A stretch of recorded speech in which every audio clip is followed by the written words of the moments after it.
Every late night and early morning you spent building your career lives on a single piece of paper, your resume. For decades, this document has functioned as the primary ledger of human effort. You trade your specialized skills and hard-fought experience to earn a living, open doors, and secure your place in the economy.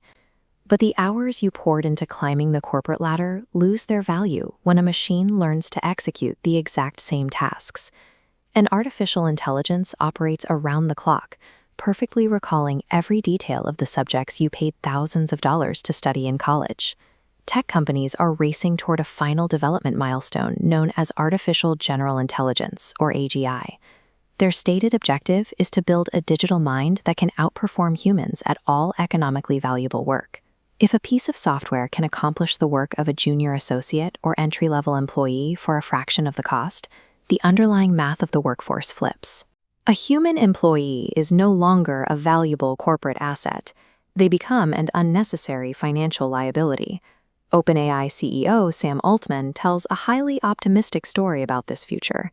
He pitches an intelligence age, where machines handle all the hard, boring, and dangerous tasks, leaving humans completely free to pursue creative passions. He claims this coming era will generate massive prosperity, solving multi-generational crises like climate change and yielding massive scientific breakthroughs, all while creating new jobs to replace the old ones. Consider the mechanics of this proposal. A worker gains no leverage when the tool designed to assist them is specifically engineered to render their specialized marketable skills obsolete. You cannot successfully build an economy designed around human flourishing when you are actively removing the primary mechanism people use to earn money. This chart shows scaling laws. An AI only gets smarter if developers feed it exponentially more data and processing power. To maintain this pace, experts project these models require 10 times more data and 100 times more computational power every 2 years. Keeping this growth curve alive requires an enormous amount of cash. OpenAI currently operates at a staggering $5 billion annual deficit, incinerating capital just to maintain its aggressive development schedule. To meet the hardware demands of the near future, OpenAI and its partners are planning the Stargate Project. This initiative requires an initial $100 billion investment simply to build massive supercomputer clusters, with the total cost projected to hit $500 billion by 2030.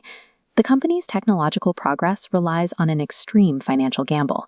They are burning through a level of capital roughly equal to the entire annual GDP of sovereign nations like Liberia or Greenland, hoping the resulting technology will eventually pay off the debt. All of that digital processing has a steep physical cost. Generating a single response from ChatGPT consumes about 10 times more electricity than a standard Google search. When you scale that power requirement across billions of users running millions of queries an hour, the demand on the electrical grid explodes.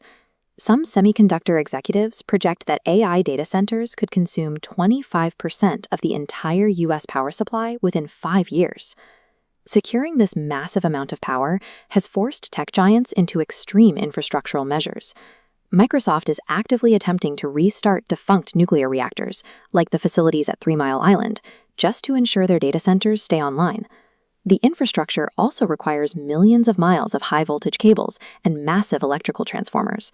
Supplying these physical components will stretch the global copper supply chain well beyond its absolute maximum extraction capacity by the late 2020s. Silicon Valley is attempting to blitzscale its way to AGI by 2030, but these software companies simply cannot bypass the slow, physical realities of global energy transitions and raw material extraction. The astronomical scale of the hardware, energy, and capital required to train AGI creates an insurmountable barrier to entry. Only a handful of the world's wealthiest megacorporations can afford to participate in this race. This extreme resource scarcity concentrates global power into the hands of a very small elite. Industry insiders refer to this emerging group as the compute gentry, a class whose societal leverage is measured entirely in raw computational processing power rather than oil or fiat currency.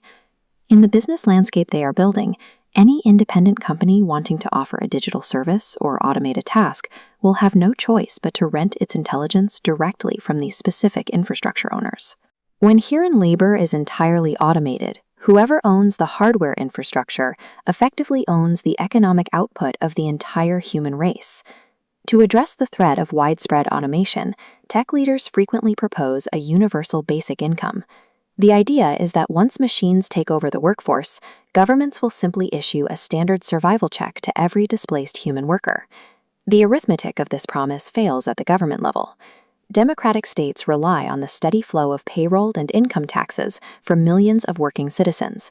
If that workforce is replaced by corporate software, the revenue stream currently powering public services vanishes, leaving a fiscal hole that corporate taxes, frequently shielded by complex offshore loopholes, cannot realistically fill.